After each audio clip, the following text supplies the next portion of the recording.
Assalamualaikum warahmatullahi wabarakatuh. Selamat pagi teman-teman. Pada kesempatan ini kita akan mendiskusikan praktik pelayanan publik melalui program layanan antar sertifikat atau biasa disebut dengan LANTAH yang dilaksanakan oleh Kantor Pertanahan Kota Bandar Lampung. Diskusi ini bertujuan untuk memahami penerapan nilai berakhlak, khususnya berorientasi pelayanan dan akuntabel, serta kontribusinya terhadap visi dan misi Kementerian ATR BPN. Nah, teman-teman, apakah pernah mendengar atau membaca terkait berita ini? Eh, ya, saya sudah mendengar kasus tersebut. Kasus ini menggambarkan pelaksanaan program layanan antar sertifikat tanah atau lebih dikenal LANTA, salah satu inovasi layanan yang patut diapresiasi. Menurut saya, program Lantah ini sudah cukup inovatif dan sangat keren pastinya. Teman-teman ini layanan yang dilakukan dalam program Lanta ini. Izin menjawab, Kak Aul, kalau menurut saya ya, dari berita yang saya baca itu ada 5 tahap secara general terkait dengan program Lantah ini. Yang pertama itu ada tahap konsultasi dan pengajuan layanan secara online, kemudian penjemputan dan verifikasi berkas di rumah pemohon. Selanjutnya dilakukan pembayaran PNBP secara online dan resmi. Kemudian dilakukan proses penerbitan sertifikat di kantor pertanahan, dan terakhir pengantaran sertifikat ke kediaman pemohon oleh tim pelayanan. Seperti itu. Berarti tahapannya udah menunjukkan pelayanan yang adaptif, inklusif, dan juga berpihak pada kelompok rentan ya. Nah, teman-teman, untuk program Lanta ini sendiri, bagaimana wujud dan nyata pelayanannya terhadap orientasi pada kebutuhan masyarakat? Ya, izin menjawab, Kaul. Eh, Menurut saya, program LANTAH salah satu wujud nyata pelayanan berdasarkan kebutuhan masyarakat. Karena yang pertama, pemohon lansia dilayani tanpa harus datang ke kantor. Kedua, layanan dilakukan secara ramah dan empatik.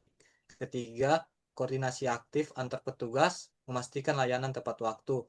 Keempat, kondisi dan kenyamanan pemohon menjadi prioritas utama. Kesimpulannya, program LANTAH ini menunjukkan bahwa pelayanan publik tidak hanya berorientasi pada prosedur, tetapi benar-benar menempatkan masyarakat sebagai subjek utama pelayanan, khususnya lansia.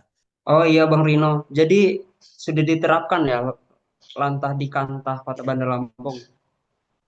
Ya, yang saya baca seperti itu. Mereka sudah menerapkan salah satu inovasi pelayanan yang sering disebut sebagai lantah.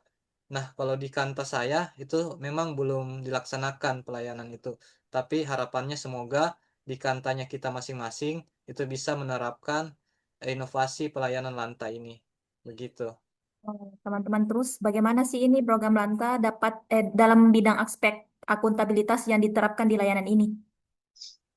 Izin menjawab ya Kak. Pertama itu seluruh tahapan layanan sesuai dengan SAP dan ketentuannya. Pembayaran PNBP dilakukan secara online dan tercatat resmi. Ketiga, proses layanan dilaporkan kepada atasan sebagai pertanggungjawaban kinerjanya. Berarti pelayanan itu bukan hanya mudah, tapi dan juga dapat dipertanggungjawabkan ya. Untuk Iya. program Lanta ini sendiri, apakah dia dapat mendukung visi misi ATR BPN?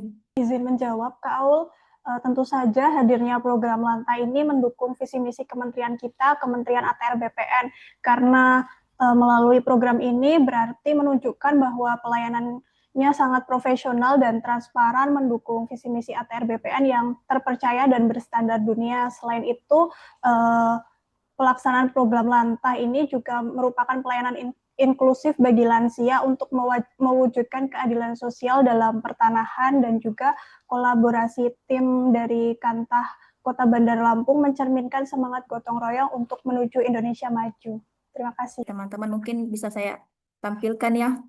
Di sini di sini ada kegiatan dari Lanta di mana tahapan kegiatan yang saya rangkum dari pernyataan Kak Teguh untuk keterkaitannya terhadap agenda terkaitannya terhadap berorientasi pelayanan itu rangkuman dari Kak Rino dan juga akuntabel dari rangkuman dari Kak Andika. Untuk kontribusinya terhadap visi dan misi ini saya sudah rangkum dari pernyataannya Kak Latifah, dan untuk penguatan nilai organisasi sendiri ini saya ngerangkum terkait melayani profesional dan terpercaya.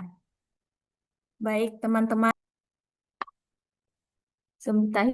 Akhiri diskusi hari ini. Semoga menjadi inspirasi dan dalam kelompok rentan. Dan terima kasih atas partisipasinya teman-teman.